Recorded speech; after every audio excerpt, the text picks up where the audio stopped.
Episode 24 में आपका स्वागत है। इसके पहले हम लोगों ने पढ़ा था कि k का वैल्यू 1/4πε0 होता है और 1/4πε0 का वैल्यू 9 × 10⁻⁴ न्यूटन मीटर स्क्वायर पर कूलम स्क्वायर है। इसके बाद हम लोग जानेंगे कि इसमें एप्सिलॉन नोट क्या होता है, जहाँ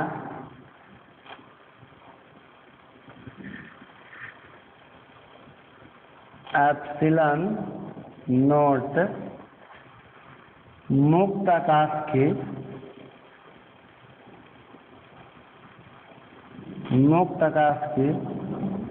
परावैधुता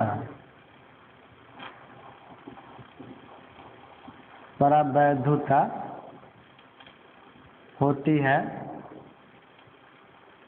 जिसका एसआई पद्धति में मान 8.85 × 10⁻⁻12 कूलम स्क्वायर पर न्यूटन मीटर स्क्वायर होता है। अर्थात epsilon naught is equal to 8.85 × 10⁻⁻12 coulomb square पर न्यूटन मीटर स्क्वायर होता है। ये नोट कर लीजिएगा, ये एग्जाम की दृष्टि से बहुत ही इम्पोर्टेंट है। कई बार क्वेश्चन में आ चुका है ऑब्जेक्टिव में कि एप्सिलॉन नोट या मुक्त आकाश की परावैधुता क्या होती है। इसको हम लोग निर्वात की परावैधुता भी बोलते हैं एप्सिलॉन नोट को।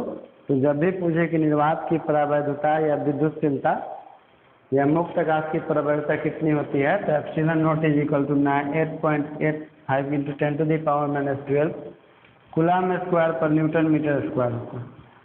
इसमें देखिए हम लोग जानते हैं कि 1 फैराड इज इक्वल टू होता है 1 कूलम स्क्वायर पर न्यूटन मीटर, यानी कि 1F is equal to 1 coulomb square पर न्यूटन पर मीटर। तो देखिए यहाँ पर मीटर स्क्वायर है, तो coulomb square newton metre square कौन लिख सकते हैं, मीटर इंटू मीटर।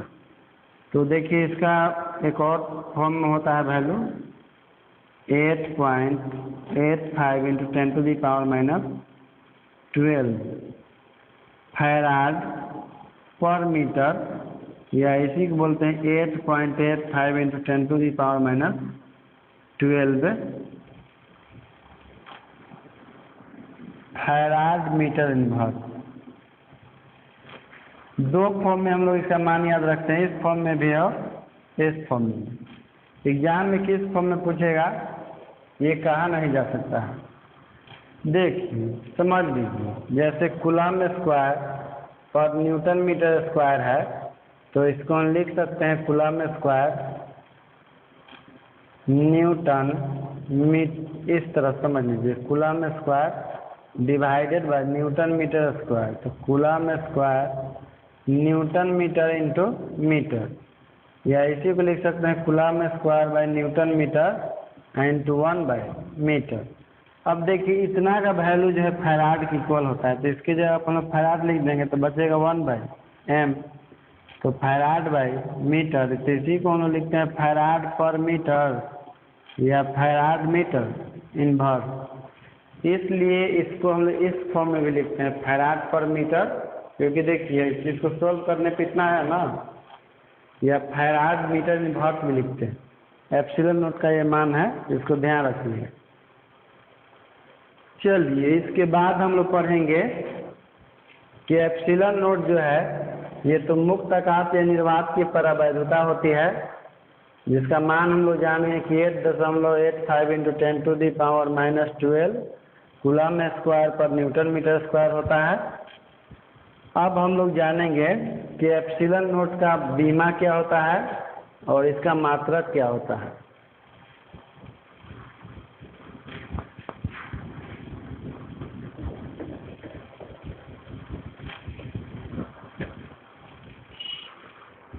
तो लिखिएगा हेडिंग एप्सिलॉन नोट का बीमा।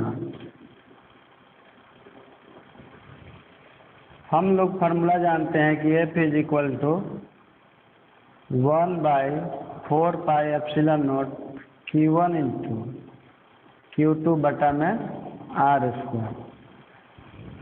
तो देखिए जिस राशि का विभव ज्ञात करना होता है उसको छोड़ करके बाकी जितनी भी भौतिक राशियाँ होती है उस सब के बीमा को हम रख देते हैं तो उसका बीमा ज्ञात हो जाता है। देखिए F बराबर इतना है तो एप्सिलॉन नोट को यहाँ पर इंटू में भेज देते हैं और F को यहाँ भेज देते हैं। तो epsilon naught is equal to कितना हो जाएगा 1/4π F Q1 इंटू Q2 और डिवाइडेड बाई R स्क्वायर। इसके बाद 1/4π कांस्टेंट है, कांस्टेंट का कोई बीमा नहीं होता है। कांस्टेंट जो है आपका बीमाहीन होता है और मात्रकहीन होता है।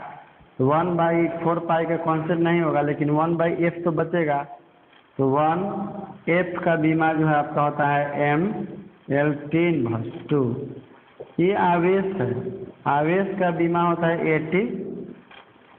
दूसरा आवेश है इसका भी बीमा 80 होगा और दोनों के बीच का दूरी r है और दूरी एक प्रकार का लंबाई होता है और सभी प्रकार के लंबाई का बीमा l होता है। तो हम लोग लिखेंगे l स्क्वायर।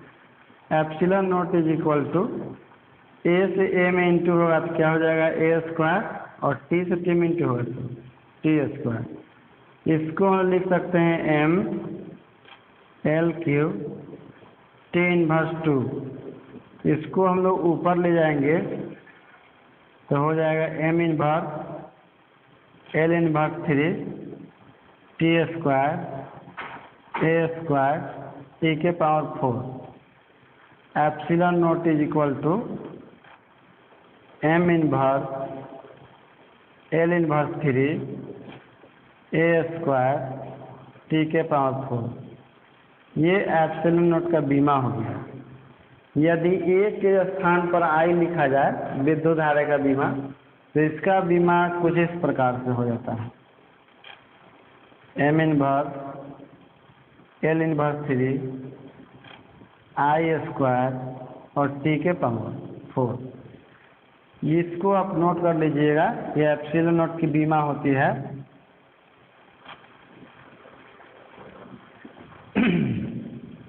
इसके बाद हम लोग पढ़ेंगे एप्सिलॉन नोट का एसआई मात्रक कि एसआई मात्रक इसका क्या होता है। तो लिखिए एप्सिलॉन नोट का एसआई मात्रक। एप्सिलॉन नोट का एसआई मात्रक कहने का मतलब है कि मुक्त आकाश या निर्वात की प्रवैधता का एसआई मात्रक क्या होता है। तो फार्मूला से हम लोग निकालते हैं, चूँकि F is equal to formula होता है 1/4π एप्सिलॉन नोट और Q1 into Q2 divided by R square. तो epsilon naught is equal to क्या होगा 1/4π F Q1 into Q2 by R square. इसमें 1/4π कांस्टेंट है और कांस्टेंट का कोई मात्रक नहीं होता है, लेकिन F का मात्रक न्यूटन होता है, यानी कि बल का मात्रक न्यूटन होता है।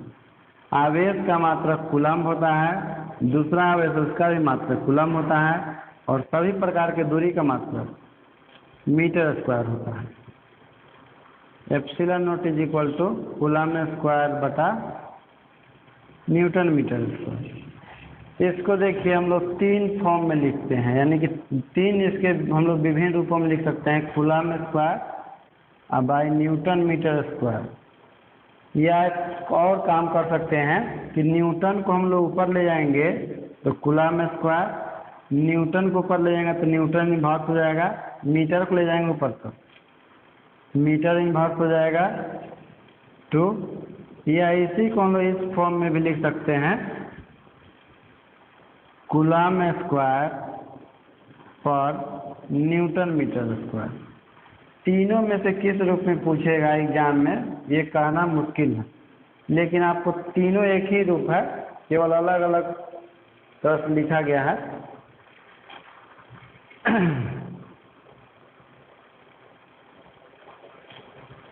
देखिए इसकी एक और विधि होती है, जैसे अभी हमने पढ़ा इसका एसआई मात्रक पढ़ा कि इसका एसआई मात्रक होता है कूलम्ब स्क्वायर पर न्यूटन मीटर स्क्वायर। तो कई बार क्या होता है कि यदि हमको मात्रक मालूम हो तो हम लोग इसका बीमा बड़ा आसानी से ज्ञात कर लेते हैं, यानी कि मात्रक की सहायता से भी हम बीमा ज्ञात कर सकते हैं। जैसे हमने अभी पढ़ा है एप्सिलॉन नॉट का ऐसा ही मात्रक कि कूलम्ब स्क्वायर पर न्यूटन मीटर स्क्वायर होता है, और बीमा पढ़ा कि m inverse L inverse 3 a square t के पावर 4 होता है। तो क्या बीमा जो है हम मात्रक की सहायता से ज्ञात कर सकते हैं? तो बिल्कुल ज्ञात कर सकते हैं। जैसे देखिए दूसरा विधि लिख लीजिएगा, दूसरा विधि से इसका हम बीमा निकाल रहे हैं। क्योंकि अभी हम लोगों ने पढ़ा कि एप्सिलॉन नॉट का मात्रक होता है coulomb square by newton metre square. देखिए यदि हमको यह मालूम हो कि कूलम्ब किसका मात्रक होता है तो हम लोग इसका बीमा ज्ञात कर सकते हैं। कूलम्ब जो है आवेश का मात्रक होता है, इसलिए कूलम्ब के स्थान पर हम लोग रख देंगे 80, क्योंकि आवेश का बीमा 80 होता है। न्यूटन किसका मात्रक होता है? तो बल का मात्रक होता है। बल का बीमा क्या होता है? mLT inverse 2। मीटर किसका मात्रक होता है? दूरी का होता है, और दूरी का बीमा क्या होता है? L, क्योंकि दूरी का स्क्वायर है तो ये लिखा सकता है L square. a square t square mL³ t inverse 2। इसको हम लोग ऊपर ले जाएंगे तो हो जाएगा a स्क्वायर t स्क्वायर, और इसको भी ले जाइए ऊपर m इनवर्स L इनवर्स 3 और t के पावर 2। इसको सजा कर लिख दीजिए अच्छा से, m inverse L inverse 3 a square t के पावर 4। बीमा ज्ञात हो गया। अब इसको हम लोग पढ़ेंगे याद करने की विधि। इसको याद कैसे रखा जाए? याद करने की विधि, तो इसको याद करने की देखिए विधि होता है माल्टे 1 2 3 4, लेकिन इसमें हम लोग साइन जो है अल्टरनेट देते हैं। स्टार्ट करते हैं माइनस से, उसके बाद प्लस, इसके बाद माइनस और इसके बाद प्लस। कहने का मतलब है कि m के पावर में -1 चढ़ाना है, a के पावर 2 लिखना है, और l के पावर -3 लिखना है, और t के पावर 4 लिखना है। इस तरह से हम लोग इसको याद करते हैं। माल्ट 1 2 3 4, और उसका साइन अल्टरनेट दे देते हैं। स्टार्ट करते हैं माइनस से और इंट करते हैं प्लस से। तो याद करने की विधि आपको समझ में आ गई होगी। चलिए इसके बाद हम लोग पढ़ेंगे कि CGS पद्धति में एप्सिलॉन नॉट का मान कितना होता है। CGS पद्धति में एप्सिलॉन नॉट का मान कितना होता है, तो लिखिए नोट करके। CGS पद्धति में हवा या निर्वात के लिए, CGS पद्धति में हवा निर्वात के लिए K बराबर 1 होता है। K बराबर 1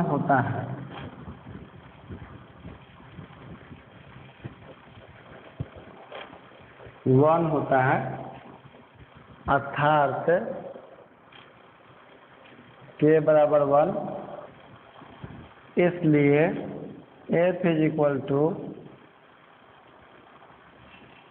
K into Q1 into Q2 और बाई R स्क्वायर। K का वैल्यू वहाँ रख देंगे हम लोग, तो हो जाएगा Q1 इंटू Q2 और बटा में R स्क्वायर, यानी कि F बराबर Q1 इंटू Q2 और बटा में R स्क्वायर। यानी कि CGS पद्धति में F is equal to Q1 into Q2 by R square होता है। इसके बाद हम लोग पढ़ेंगे अगला एपिसोड में। तो आज के लिए इतना ही इसमें।